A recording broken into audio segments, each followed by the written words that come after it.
کراچی کے ایک مفتی صاحب ہیں, انہوں نے اسلام 360 کے بارے میں ایک بیان دیا, میں نام لیے بغیر کیونکہ آج کل ہماری ان سے صلح ہو چکی ہوئی ہے. اچھا. تو مجھے زاہد بھائی نے بتایا کہ اس طرح ہوا ہے. میں نے کہا انہیں آپ وارننگ دیں کہ منڈے سے پہلے اگر آپ نے اس کے اگینسٹ اپنا بیان ریکارڈ نہ کروایا اور سٹیٹمنٹ اپنی واپس نہ لی, تو میں نے پھر آپ کے اوپر سے لے کے نیچے تک سارے بزرگ, ان کی قرآن و سنت کی جو روشنی میں جو ان کی غلطیاں ہیں انہیں ہائی لائٹ کرنا ہے, اور یہ جو بزرگوں کی میں مٹی پلید کروں گا نا ان کی کتابوں کی روشنی میں, اس سب کا وبال آپ کے اوپر جائے گا. یہ میں نے تھریٹ اس لیے کی کہ علماء کو زبان ہی سمجھ آتی ہے. یقین کریں اتوار کی رات کو مجھے فون آیا کہ کلپ ریکارڈ ہو چکا ہے, صبح تک اپلوڈ ہو جائے گا. انجینئر صاحب منڈے کی مغرب سے پہلے آپ نے انتظار کرنا ہے. وہ کلپ آ گیا, انہوں نے اپنا بیان واپس لیا اور کہا سوری ایسی کوئی بات نہیں تھی, غلط فہمی ہوئی تھی.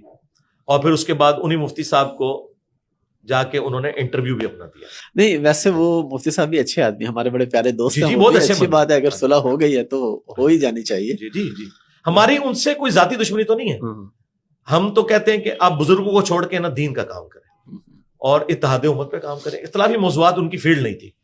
دیکھیں کتنے نوجوان ہیں جو ان کے لطیفے سن کے دین کی طرف آ رہے ہیں یا محظوظ ہو رہے ہیں. نو ڈاؤٹ وہی آپ بیان کریں. لیکن جب آپ اختلافی موضوعات بیان کریں گے تو پھر ہم نے تو دیکھنا ہے قرآن و سنت کے خلاف آپ تعلیمات صرف اس لیے بیان کر رہے ہیں کہ جس مکتب سے آپ ہیں, آپ نے علماء سے دین یہی سیکھا ہوا ہے, تو آپ کو پتہ ہی نہیں کہ دین تو یہ ہے ہی نہیں ہے.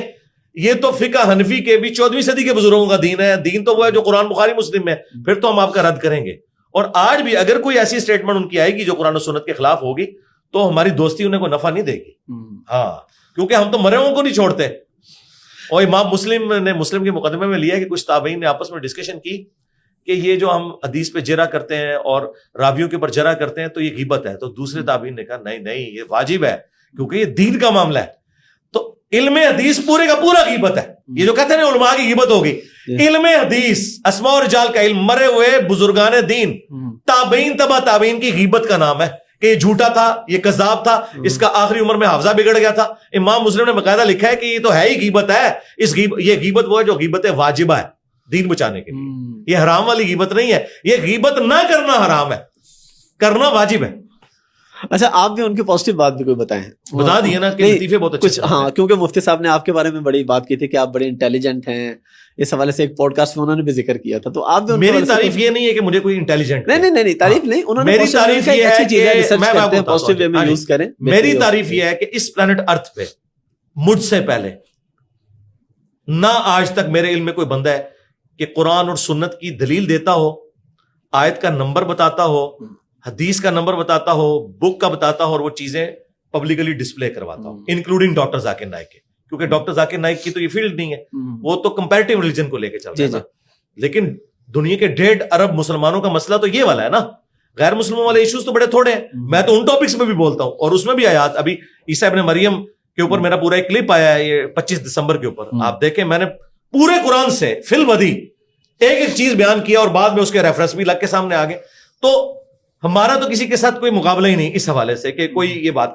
تو اگر ہماری کسی نے تعریف کرنی ہے تو یہ کرے کہ اس سے پہلے پلانٹ ارتھ پہ کوئی قرآن اور حدیث کو بیان نہیں کرتا تھا, صرف بزرگوں کے اقوال پیش کیے اس میں کوئی شک نہیں. تو یہ میں اس کو تعریف سمجھوں گا. انٹیلیجنٹ ہونا کیا ہے, انٹیلیجنٹ تو بڑے بڑے دنیا میں لوگ ہیں. آپ کا بھی بڑا پازیٹیو کام ہے اور ان کا بھی بڑا پازیٹیو ہے کہ نوجوان نسل جو ہے وہ ان کی, ہاں جی ہم اس کی تعریف کرتے ہیں, لیکن ہم کہتے ہیں اختلافی موضوعات پہ بات نہ کریں, اتحاد امت پہ کام کریں جس طرح طارق جمیل صاحب کر رہے ہیں, ثاقب رضا مصطفی صاحب کر رہے ہیں, یہ بھی کریں. لیکن جیسے آپ ان کا نام اگر آپ کو اعتراض نہ ہو تو میں لے سکتا ہوں پبلک کے لیے. اگر آپ کو اعتراض نہ ہو میں تو نام لے سکتا ہوں کہ نام نہیں لینا. نہیں لے آپ جس کی بھی نام. نہیں مفتی طارق مسعود صاحب کا ذکر ہو رہا ہے. ویسے میں نے کہا کہ ذرا کچھ پبلک نہیں ہوگی تو چلو انہیں ذرا پتہ چل جائے کہ میں نے بتا دیا آپ کو. ہمیں تو کسی سے کوئی مسئلہ نہیں ہے. مسئلہ یہ کہ آپ دین بابوں کا نہ بیان کریں, کتابوں کا بیان کریں, اور کتابیں بھی وہ جو اماموں نے لکھی ہیں, بابوں نے نہیں. ہم ان اماموں کو مانتے ہیں جو ہمارے نبی کے غدار نہیں ہیں. آپ نے یہاں پہ لکھا بھی ہوا ہے کہ کتابوں کا خدا اور ہے بابوں کا خدا. جی بالکل